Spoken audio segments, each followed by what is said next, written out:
जय श्री माता जी। अब हम सब मिलकर श्री माता के श्री चरणों को प्रणाम करके कुंडलिनी उठाकर बंधन लेंगे। Let us all bow down at Shri Mata ji lotus feet, raise kundalini and take bandhan.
महामंत्र एवं श्री गणेश मंत्र।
त्वमेव साक्षात् श्री महालक्ष्मी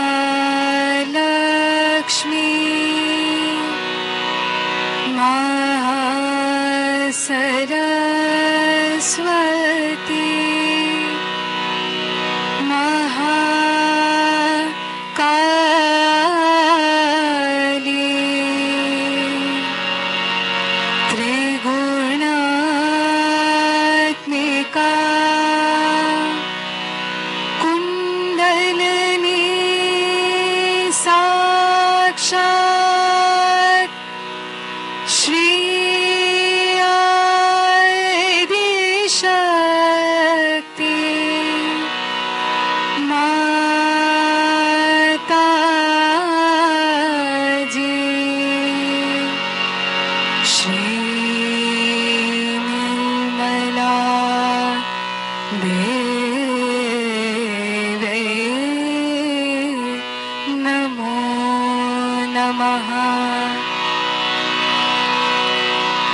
त्वमेव साक्षात् श्री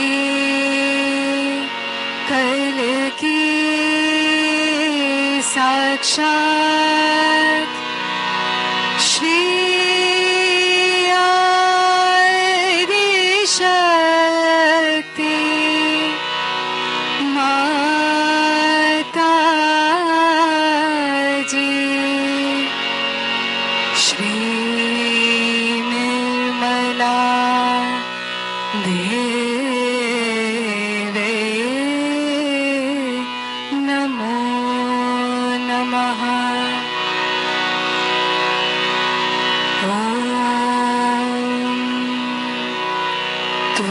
त्वमेव साक्षात् श्री कल्कि साक्षात् श्री सहस्रार स्वामिनी मोक्ष प्रदायिनी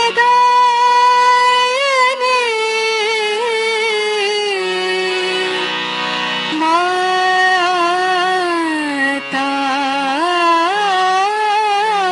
जी श्री निर्मला देवे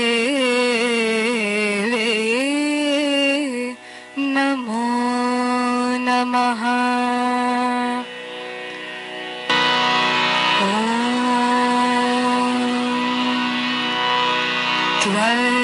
त्वमेव साक्षात् श्री गणेश साक्षात् श्री आदिशक्ति माता जी श्री निर्मला देवे नमो नमः।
जय श्री माता जी। अब हम अपने चित्त को सहस्त्रार पर रखते हुए श्री माता की अमृतवाणी सुनेंगे। Keeping our attention on Sahasrara, now we listen Shri Mata ji अमृतवाणी। जय श्री माता जी।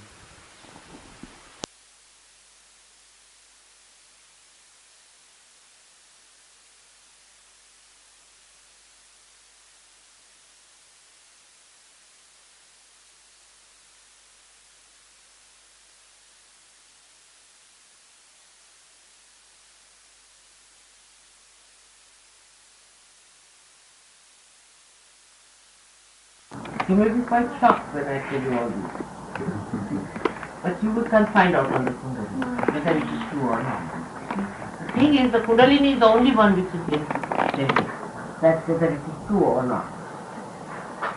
So now, we begin. Let's see. One God Almighty, or the Creator, or they call it as Parabrahma. In the Sanskrit language, it's called Parabrahma. Was fast asleep. So there was nothing. Oh, it's fine. I was going to show it to you. They like to come to India, they are saying, whatever it is, just find out and keep contact. And they are going to contact this man, Dr. Maruaha, or whatever. So, it was nice talking to her. She said, you sound very well. How was New York to you? I said, not so disappointing. Last time, you remember, Tracy was going mad in New York. It's tremendous, actually. Mother, you were talking about a rock formation or something with 3 faces on it? Huh? Here's a photograph, but this isn't from India, it's from Nevada. From where? Nevada. Nevada, which is, it's a state in, yeah. Yeah, Arizona. Is It has- natural? Yes. Is Dattatreya. 3 faces, huh? Yeah. Dattatreya is simple. It is, this is Moses. See, yeah.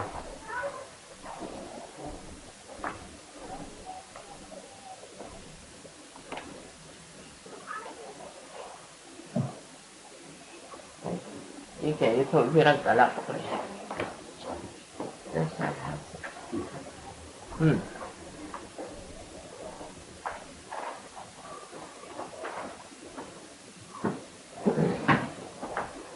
So nice, you know.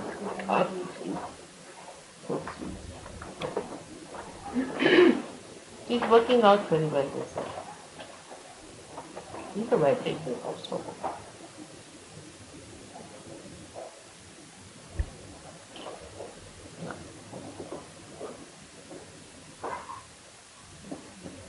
So now we can just in short say that हमको भी दे दो चाय ये तो हम पिएंगे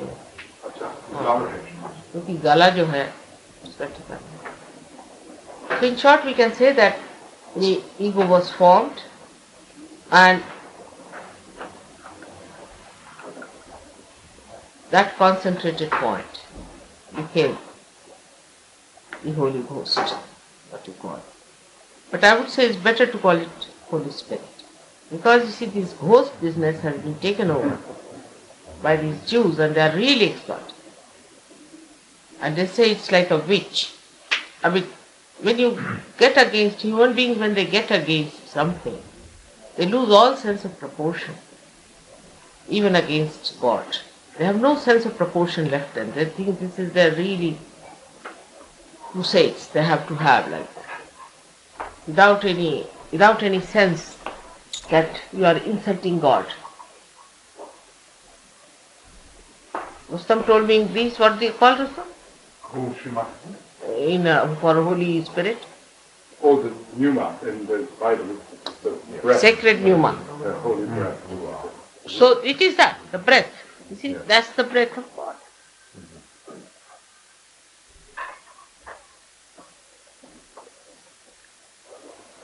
Now this breath of God, Holy Ghost, or Holy Spirit, whatever you may say, is the primordial mother, the Adi Shakti. In Sanskrit language, you see, it has such an advantage that every word, every consonant, every vowel has a meaning. And actually Sanskrit, it started in, according to, if you read the calculations, according to Tilak, what he says, that it started in Norway. That the mother language of Sanskrit and Latin was in Norway, according to him. That because the Rohini constellation, I don't know what they call in English, is at right angle in Norway. So it started there. And Sankrit means made holy. Made holy. San means holy. Sankrit. So out of that mother tongue, they found out through Kundalini movement. Because when it moves, it makes sound at every point. For example, here it makes all the vowels, the 16 vowels. And that's why it was called as Devanagari. Means it is the script of the Devas. They can understand. That's why Sanskrit was called as Devanagari. So now, with this Adi Shakti didn't want to produce or create or do anything about it. She was enjoying her husband's company, so she didn't want to have him. In a very day-to-day language, we can say like that, the sweetness of it. So there's a lasya stage in between. Lasya. Is that she refused that she's going to create first. And that's how she came closer to him first. But then he made her, he pushed her. No, you have to. In that movement, this Om was created. Because she was at a point with a circle, and when she came closer, the circle broke, it was thrown away, the Om was created. Actually, if you see the Kundalini rises, if you can see, from supraconscious angle, you can see the Om on your head here, where Christ is. In that movement, in that sound, Om was created, and that is what Christ is. So how primordial he is. Just after the desire started activating the first beginning of it, I was pushed into activity, we should say, not in the activity has started. He was created at that time. That's the origin of Christ. Om. I think you call it Logos or something? Yeah.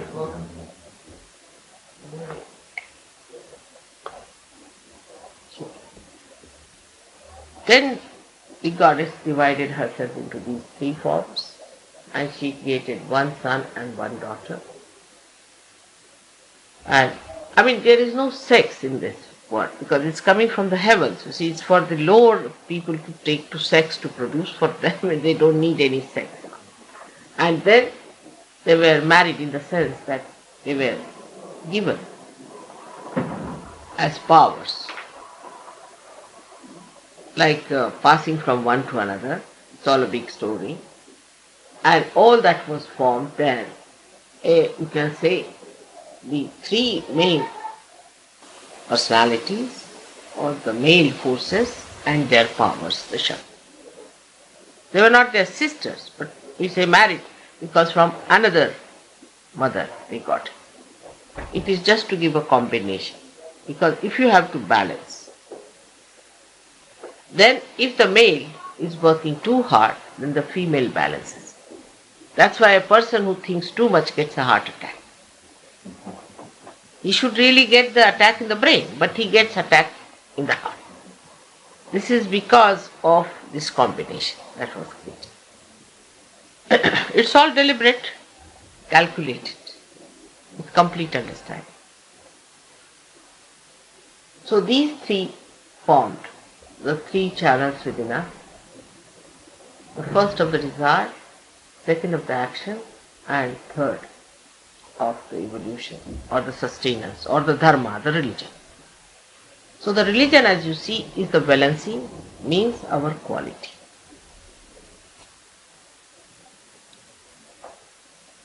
So now we come back to this creation of the innocence. The first one, the innocence is the first logos, is the Om, is Christ. But he first was created as Ganesha. When he came on this earth, he came as Christ. Because he is beyond ego. He cannot have ego. He cannot have super-ego. And his wisdom. To represent that, a head of an animal was put on his body. Because the animal never grows into ego. And the wisest of all, being the elephant, and also elephant is the only remaining animal. There's a story about that also. Out of the large ones we had, the man-math and all that, out of evolution. So he was made as the symbol of that personality, which was Shri Ganesh, is you can say, the seed of Christ. Or there's no analogy for it. But we can say that that's the stage, at the primordial stage, and Christ incarnated as a human being. So he had to be a human being. I mean, you will see some gods and goddesses shown with 4 hands and 6 hands and 10 hands and all that. But actually, that is in the first stage of creation where they were like that. But when they come to human beings, they have to have only 2 hands and 2 feet, and a proper neck and a head. Otherwise, nobody will accept them. So, as it is, nobody accepts. Whatever you may try. Whatever you may try, all tricks you try. Nobody accepts, that's the main point. Because human beings think they are the wisest of all.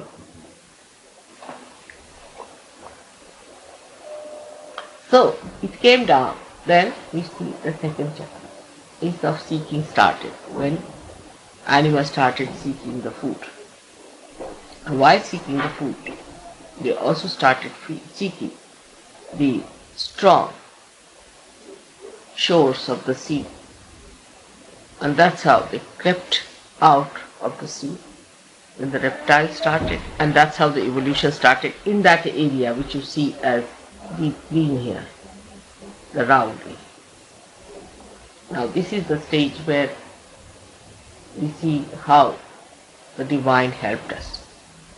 And he said 10 times the incarnation of the Vishnu, we call it, because Vishnu is the one who gives us sustenance. So the 3 aspects where the first one, as I told you, was that of the desire, is the Shiva aspect. The second is the activity, Brahmadeva, the creator, aspect of God as a creator. The first as the desire, and when the desire finishes with the destruction. So the first one you can call it as the one who is the desire and existence as well as destruction, because if existence is not there, there is destruction. Negation of existence is destruction. So that's the first thing. The second thing is the activity, which is the creativity, and that is Brahmadeva. And the central one is the aspect of God, which is the sustainer, the protector, or the one which gives us our dharma, is our religion. So human religions are 10. In the evolution, we developed into 10 religions we must have. These are the 10 commandments of the Bible. Bible is all there. Everything is so interwoven. To me, I cannot see the difference at all, because you deal with the present. Supposing I have seen a child growing like this and then growing like that and growing like that and growing like that. To me, the whole personality is the same. In the same way that this void is nothing but in the, you can say, the Mediterranean Sea. That is that void where all this activity took place. This activity took place because there were 10 main, these great prophets were born. And these prophets are the people who are made out of the innocence of these 3 aspects of God. The innocence of these 3 aspects of God is made into a personality called the Dattatreya, or the primordial master. He comes on this earth again and again. Especially 10 are the main incarnations. So he comes again and again on this earth to tell people about their dharma, their religion, their capacity, their quality. That's their job. That's why Moses did not talk of an ascent. But that doesn't mean Moses does not play any part. But one can ask a question that why? Why the balance? Why did he talk of the balance? Why did he talk of the 10 commandments? For what? I mean, every intelligent man must ask. Every Jew must ask for what? Because without balance, you cannot ascend. I mean, even an aeroplane has to be a balanced thing to ascend. Anything, I mean, even if we are walking, we have to have a balance. So to establish the balance within us, these people came again and again, these 10 primordial beings. Some on the left hand side, some on the right hand side. It's very symbolic. The whole thing is so wonderful. So now we can say who they were. From the very beginning, we can say Socrates, Moses, Abraham, Lao Tse, we had Muhammad, Nanak, Janak, and the last of all was Shirdi Sai, the one who lived in Shirdi. He is the last incarnation who came. After Muhammad, Nanaka came, after Nanaka, Shirdi Sai. All these are the one and the only one principle of primordial master who came, and they all said the same. First of all, they were against alcohol, against any kind of a intoxication. But say at the time of Moses, they didn't have cigarettes. You see, so he didn't say about cigarettes. Naturally, they didn't have. So the people who follow Moses think there's nothing wrong in cigarettes because he didn't say. But that time there were no cigarettes, you see. All these sinful things were devised afterwards.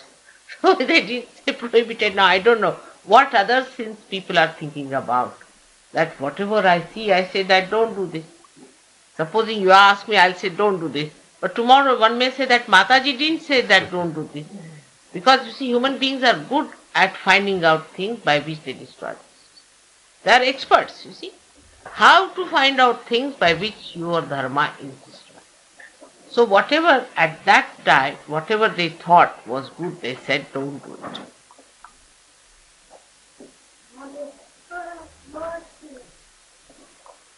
Like Muhammad Sahib said that now I will not come anymore, is the last prophet, because he thought he's done the job.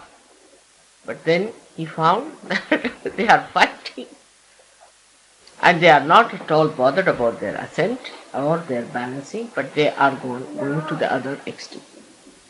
So he incarnated again as Nanaka and then as Shirdi Sai. So these incarnations exist within us. They exist within us. Now if you have to take the case of a person who suffers, say, from stomach cancer. I had exactly this case from Iran, who suffered from cancer of the stomach. So I told him, will you believe that Muhammad Sahib was the same as Moses? Imagine, what a great challenge for a Muslim to say Moses and Muhammad Sahib were the same. He said, no, never. I can't believe it. How can that? I said, but Muhammad Sahib himself said that they are the same, they are all Paigambars, so why don't you believe it? He said, but they were not the same. I cannot believe. I said, I cannot cure your cancer. Because you are a fanatic, that's why you have got a stomach cancer. So you have to accept that they were the same. But he would not, So he went back home and they went to the hotel again. They had come all the way from Iran. So the wife said, now will you please get all right? He was very sick, he was dying, doctor said he was going to die. He came to me and he said, all right, mother, I said, now you say that again and again. And that is the mantra for that Muhammad, I know that you were Moses. This is a simple mantra you have to say. And he got cured. He went back to Iran, he's still there, living, existing. So this is what it is. All these 10 are there. And now imagine the Jews fighting the Muslims. Why I was so much in a fury yesterday? Because I just can't imagine. How can they do it in the name of what? In the name of the prophets who incarnated the same person incarnated. So now the evolutionary part is that the incarnations came on this earth, 10 incarnations as I told you. The 10th has to come still, we can say, or is there in a way. The incarnations came in, and the first one was the fish which remained on this earth to guide till we had the great deluge. It was he, that fish only saved that ship from getting drowned. The same fish stayed on the incarnation. After even it had incarnated, it stayed in the sea water, even when this thing happened, that we tried to save that incarnation of this universe. So we start from fish in 10 incarnation. First is the fish. The second is the tortoise, the reptile which walked out. But the leader has to come. Somebody has to lead human beings.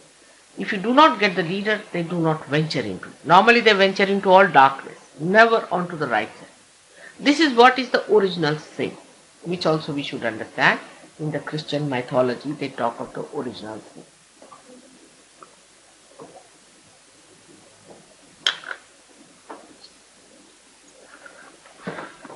The original sin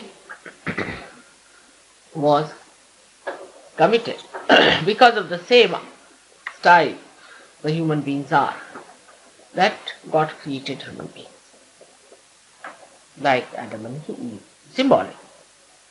Now he gave them freedom, but innocence was there, and he told them, keep in innocence. There is no need to destroy your innocence and try to know something. If you are innocent, obedient, and if you remain as you are, you become the spirit. But in freedom, you must live. You must have freedom. Because without freedom, how can you get the supreme freedom? So you have freedom. He gave them freedom. The animals are not. They are pashu. They are in the pash. Pash means they are in the bondage. They are not free. Human beings are free. If you want, we can be a scorpion. We can be a lion. We can be an elephant. We can be anything. So this freedom was given and was told that don't eat the fruit of knowledge. Now this fruit of knowledge was what this knowledge is, avidya, that we know of, like creating atomic form. We drifted onto this. There was no need for us to know. And this, when we started knowing, where are we? At the brink of destruction. By knowing how this world is made and what are the things and about the science and all that, we reached a point where we thought we can now use this. And we are using it for our destruction. But the idea was different. First it was to be innocent, to become the spirit, and then to know about these things so that you have the wisdom. So the whole thing failed at that point. That's why it's the original sin people talk of. That's the original sin. If we had waited, we had become spirits, and then we had seen to what all knowledge is. You are different. Then you use it for the purpose of the betterment. Like in India, you will be surprised, long time back, Rama had an aeroplane which is described, had 365 or 385 gadgets, which none of the modern things have. But he did it the other way around. You see, he had the other way around. That first you become the spirit, and then you know these things and handle them which you want. So what happened? The first we cut off our innocence. That's the first root. And the root, that is the support of the roots. Regarded, it is described, Mahavishnu is described as the support of the roots. So we cut him off to begin.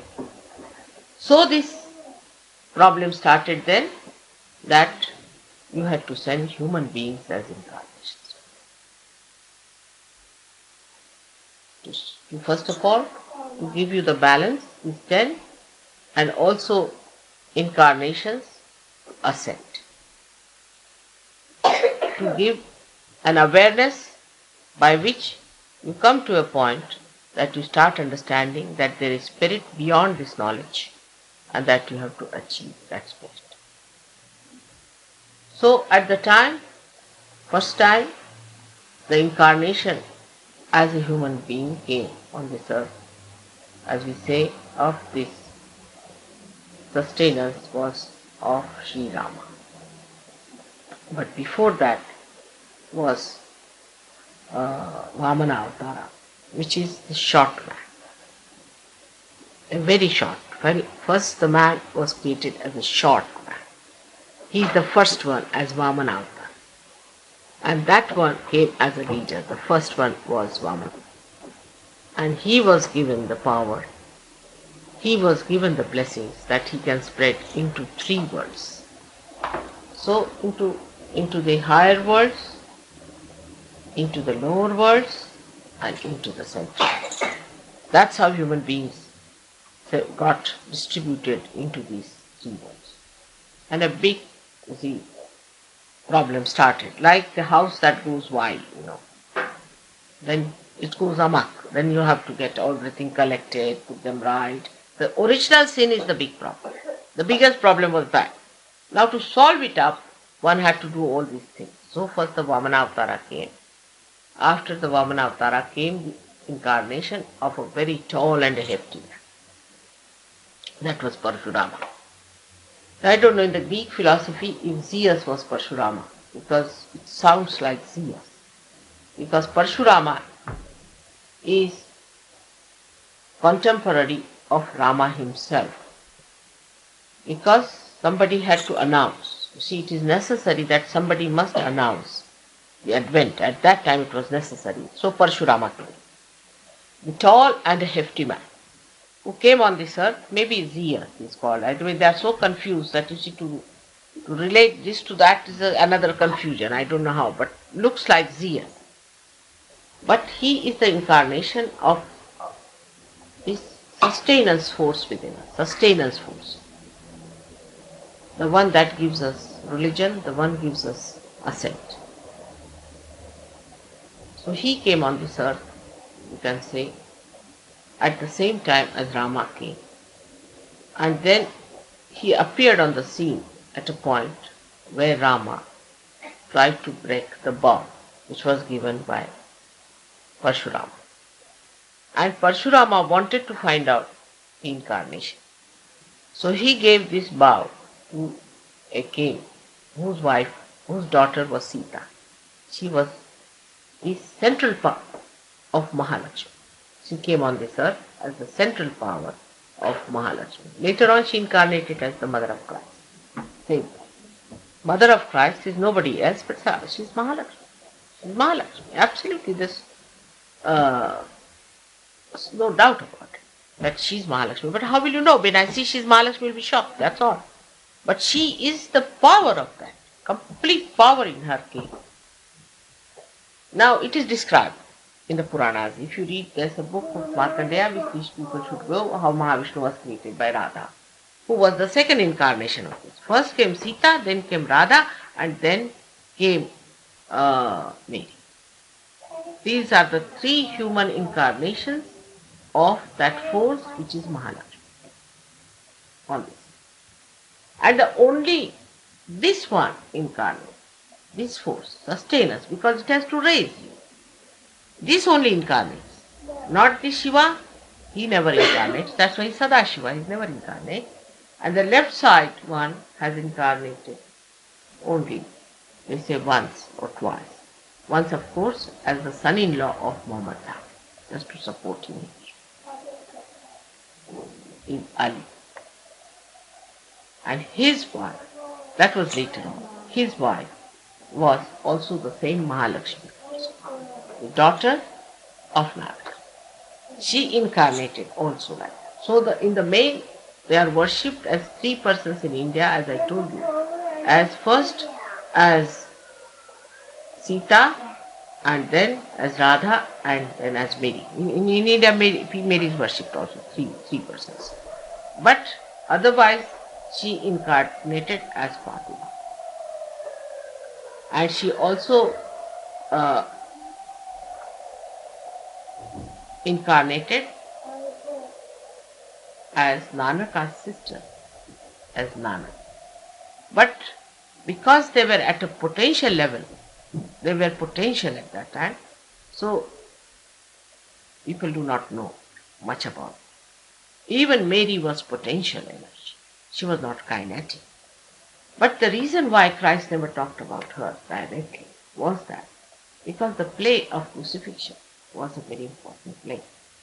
And if by any chance he would have said that she is the incarnation of Mahalakshmi, the whole destructive force would have been against her, and then he would have come out with his own 11 destructive forces.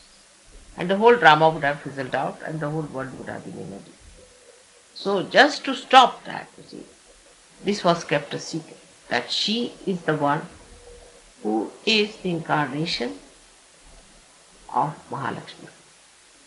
My father, who was a great realized soul, as you know, and a great master of Bible and he knew 14 languages, he translated Quran Sharif into Hindi. Still his book is not published, I don't know why. And a very big master on religions.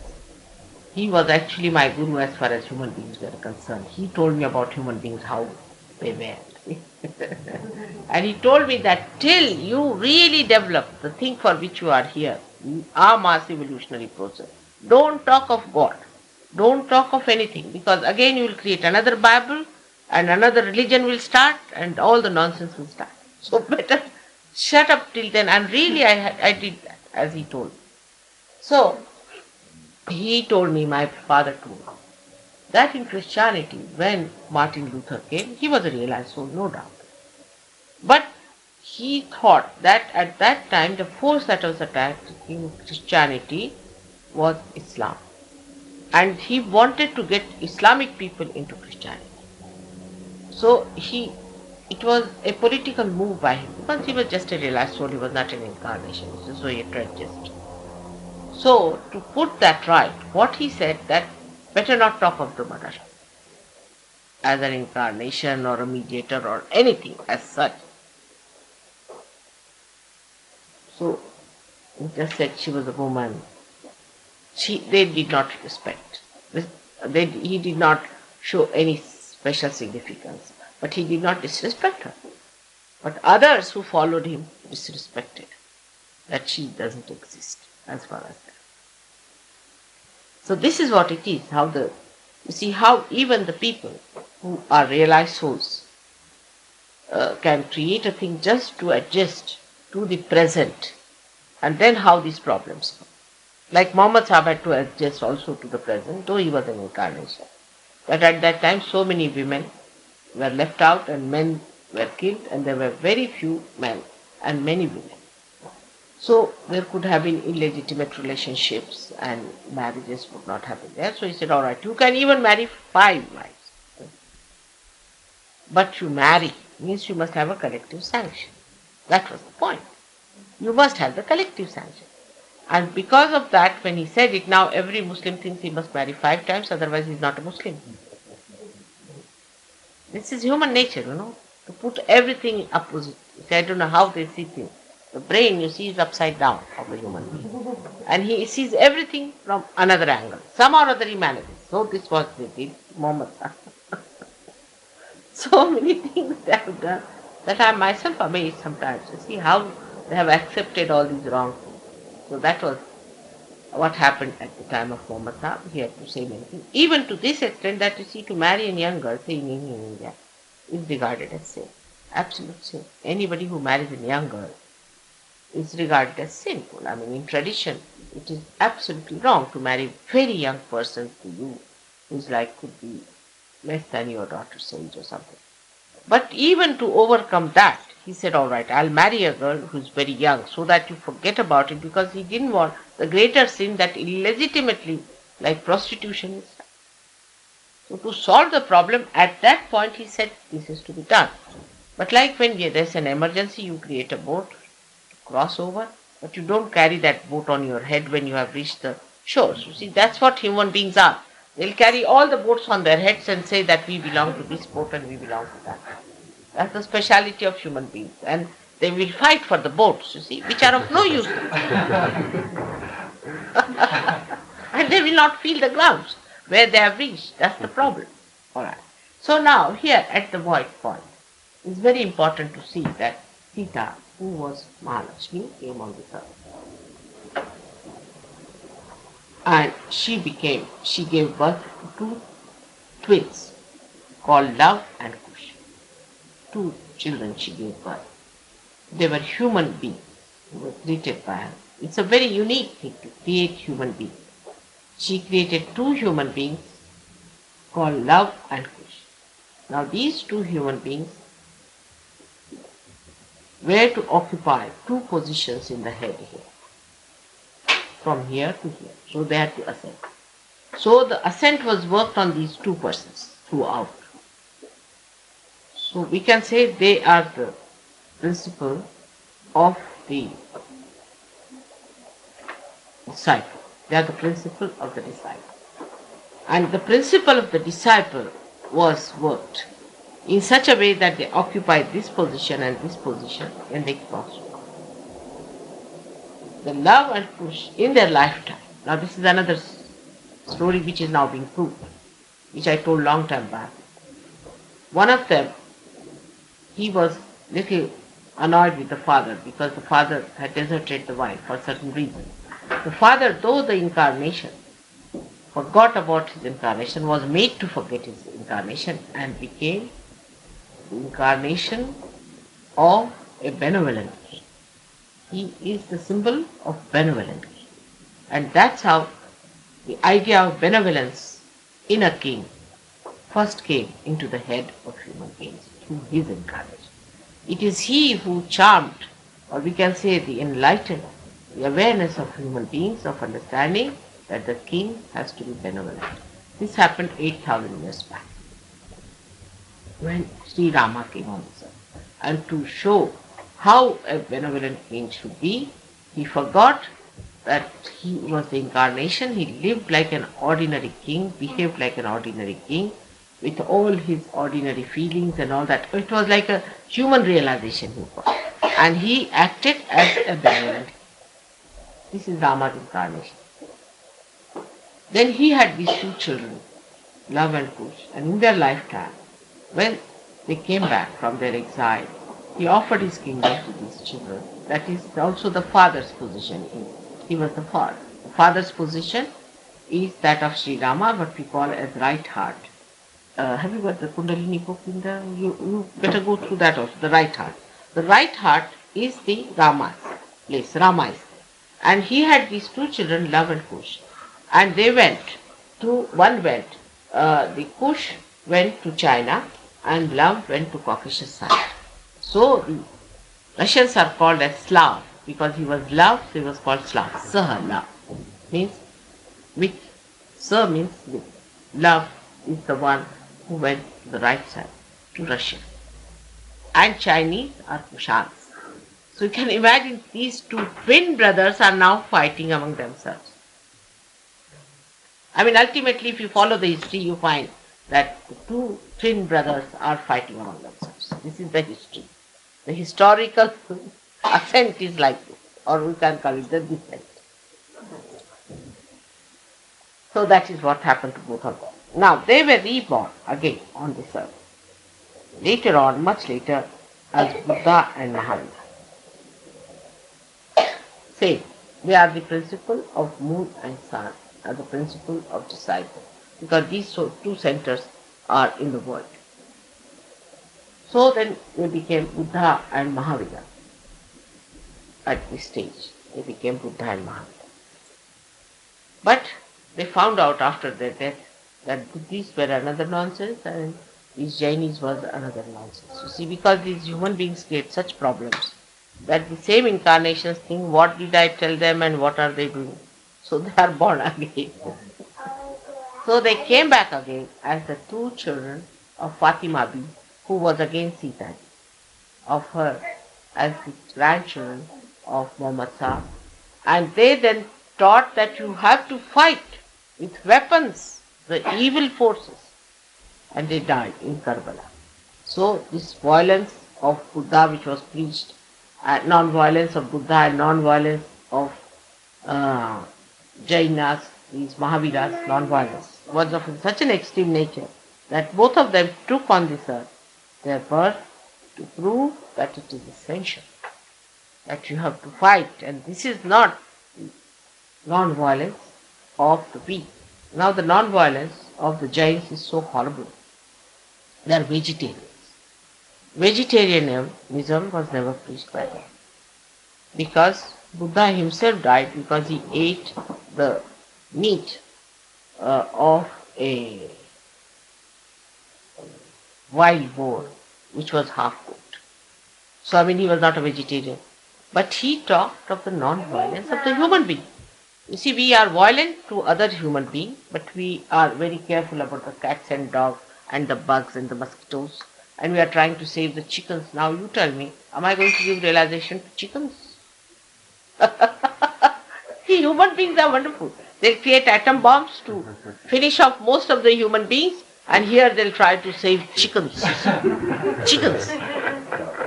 You see, tell me this human brain, what is it like? I just don't understand. That how can it think of such a vegetarianism?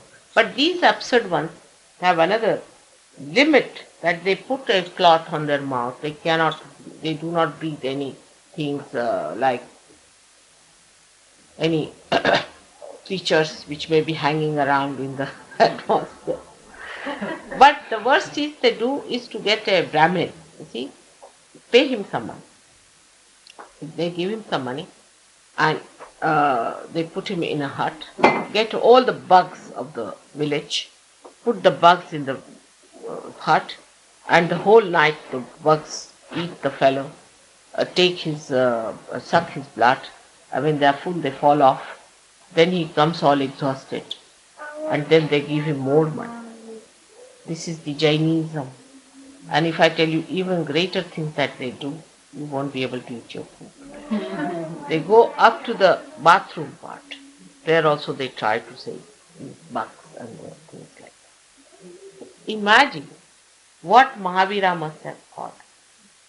He talked of all these things in the hell, and they are repeating it. Whatever they said, they just do the opposite. I tell you, just the opposite of that they have done.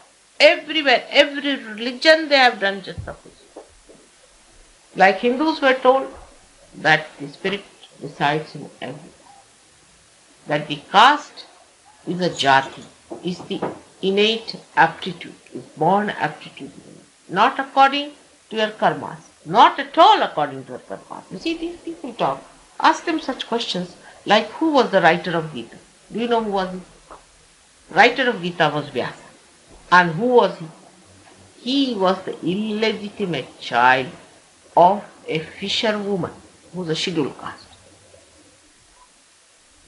Imagine, how can he write that your birth, according to your birth, you get your jati? How can he write a person who is not like that himself? Terrible. But look at these Hindus, horrible people. How they have made these jatis, this is a Brahmin. They are all Rakshasas, I tell you. All the Brahmins of India are Rakshasas sitting in the temples. Absolutely devils. And some of them in Kashi are the Romans who disappeared in the thin air. They are settled down there. You see their faces, they are absolutely Romans. These horrid Romans who ran away from Rome are settled down now in Benares. You can go and find out. They are the same people. If you see their blood, you will know that the same people, the Romans who disappeared from Rome. First day I went to Benares, I knew they were who. Well, I wouldn't go inside the temple of Kashi Vishweshwara, though it is a very great temple of the Shiva. I said, I will not enter into this temple till somebody gets rid of me. And within 8 days, the government took over the temple. The next time when I went inside the temple. It's like that. They are all devils who are sitting down in the temple. Absolutely doing tantrism. And nowadays the business is to sell marijuana and all that to the foreigners who are coming. You can only get them in the temples of India. Can you believe it? And that is against dharma, because intoxication goes against your attention, and in that part is your attention which is looked after by your liver, sustained by your liver. This goes against the liver. It's very simple. You see, recently there was a Sir Yogi who wrote a thesis on alcoholism. He got his thesis, he is a PhD, and I mean, of course, I gave him the little point what happens to the OH ion in the water when you take this alcohol. See, OH ion, H2O is like this. It is in a normal way. If it is like this, then oxygen is in the center, hydrogen here and hydrogen here. That's all right. Then the water can carry the heat from the liver, which is given out when you feel the heat in the heat is nothing but is the poison of the body, and it is carried up. But when the liver goes out, you never get the temperature. And the OH ion, just instead of becoming like this, it becomes like this, and it is facing the liver like this, it cannot receive.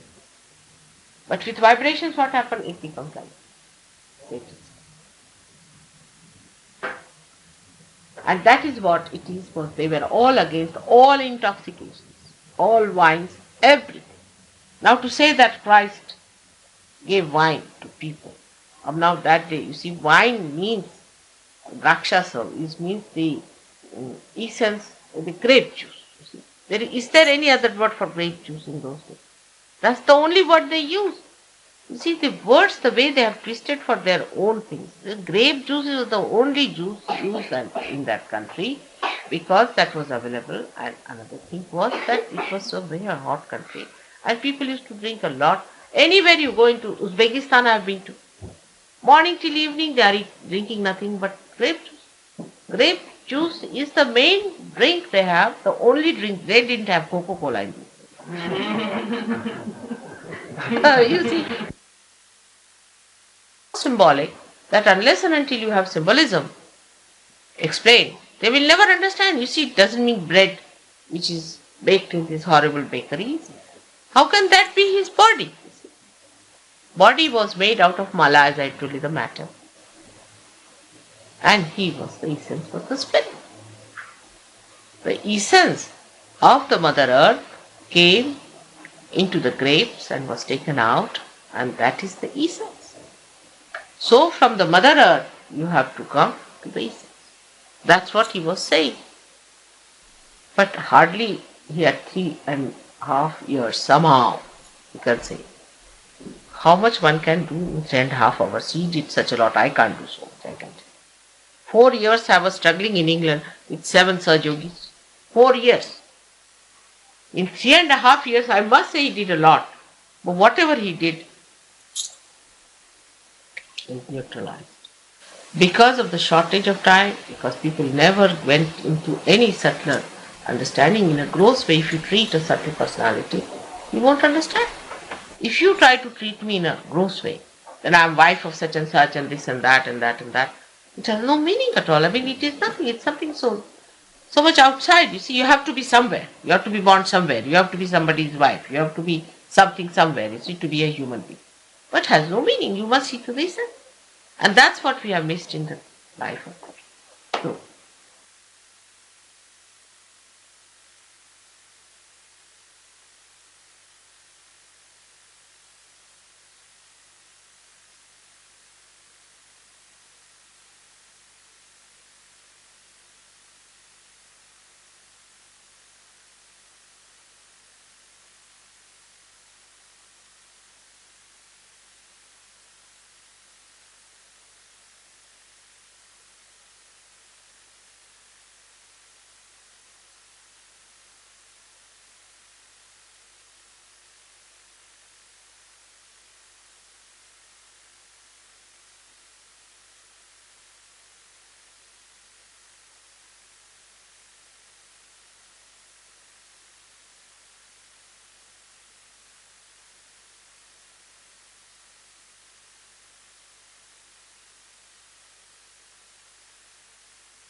जय श्री माता जी।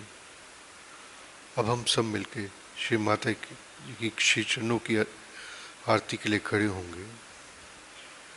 Now we will all stand for aarti of Shri Mata ji Holi lotus feet. जय श्री माता जी।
सबको दुआ देना माँ, सबको दुआ देना। जय निर्मल माता जी, जय निर्मल माता जी। दिल में सदा रहना माँ, सबको दुआ देना, सबको दुआ देना माँ, सबको दुआ देना। जय निर्मल माता जी, जय निर्मल माता जी।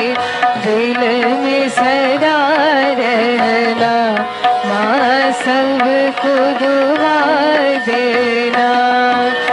जग में संकट कारण कितने लिए अवतार माँ, कितने लिए अवतार।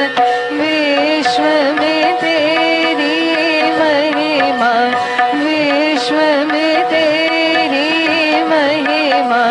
तू गंगा यमुना माँ, सबको दुआ देना, सबको दुआ देना माँ, सबको दुआ देना।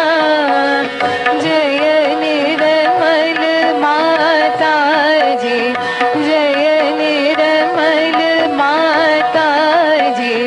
दिल में सदा रहना माँ, सबको दुआ देना।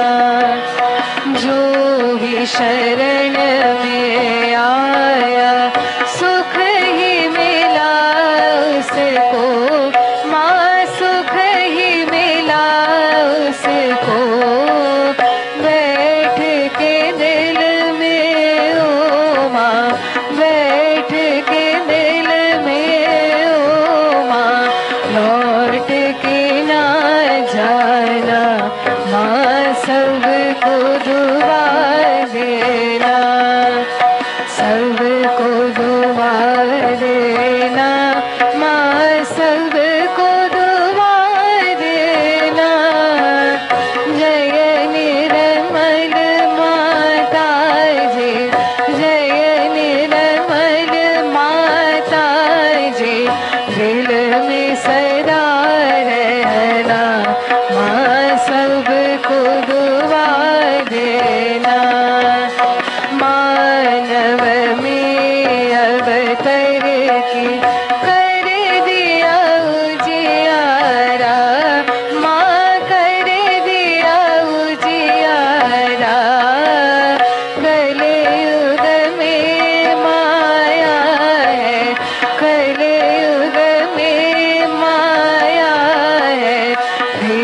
भी पहचाना, माँ सबको दुआ देना, सबको दुआ देना, माँ सबको दुआ देना। जय निर्मल माता जी, जय निर्मल माता जी, दिल में सदा रहना, माँ सबको दुआ देना। संत जनों की धरती है भारत माता, माँ है भारत माता। इस धरती पर आकर, इस धरती पर आकर दुख से दूर करना, माँ सबको दुआ देना, सबको दुआ देना, माँ सबको दुआ देना। जय निर्मल माता जी, जय निर्मल माता जी, दिल में सदा रहना, माँ सबको दुआ देना। जब दिल में आए तब मधुर संगीत सुन लो, माँ मधुर संगीत सुन लो। हो सके जो सेवा, हो सके जो सेवा, हमसे करा लेना, माँ सबको दुआ देना, सबको दुआ देना, माँ सबको दुआ देना। जय निर्मल माता जी, जय निर्मल माता जी, दिल में सदा रहना, माँ सबको दुआ देना, माँ सबको दुआ देना, माँ सबको दुआ देना।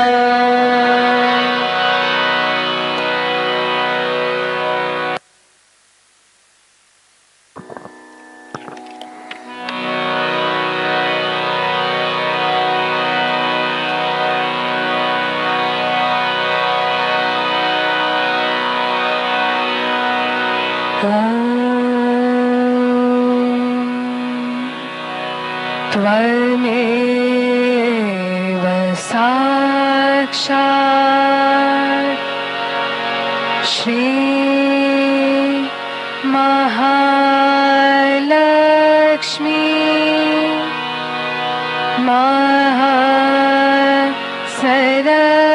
महासरस्वती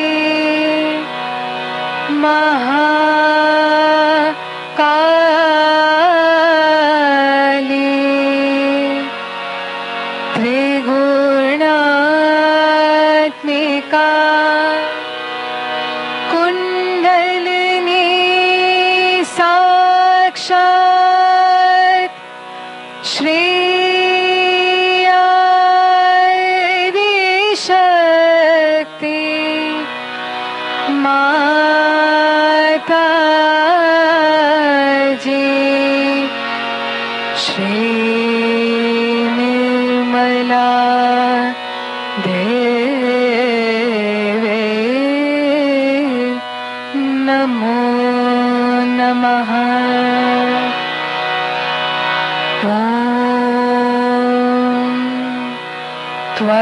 त्वमेव साक्षात् श्री कल्कि साक्षात् श्री आदिशक्ति माता श्री निर्मला देवे नमो नमः। ॐ त्वमेव साक्षात् श्री कलकी साक्षात् श्री सहस्रार स्वामिनी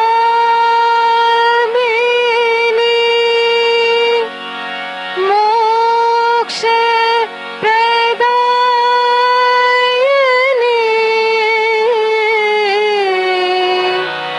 माता जी श्री निर्मला देवे नमो नमः। श्री निर्मला देवे नमो नमः। श्री निर्मला देवे नमो नमः। बोलो श्री आदिशक्ति माता जी श्री निर्मला देवी की जय।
जय श्री माता जी। आज की समृद्ध वाणी के लिए हम श्री माता जी को कोटि कोटि धन्यवाद करते हैं। Thank you Shri Mata ji for today's beautiful अमृतवाणी। जय श्री माता जी।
Thank you.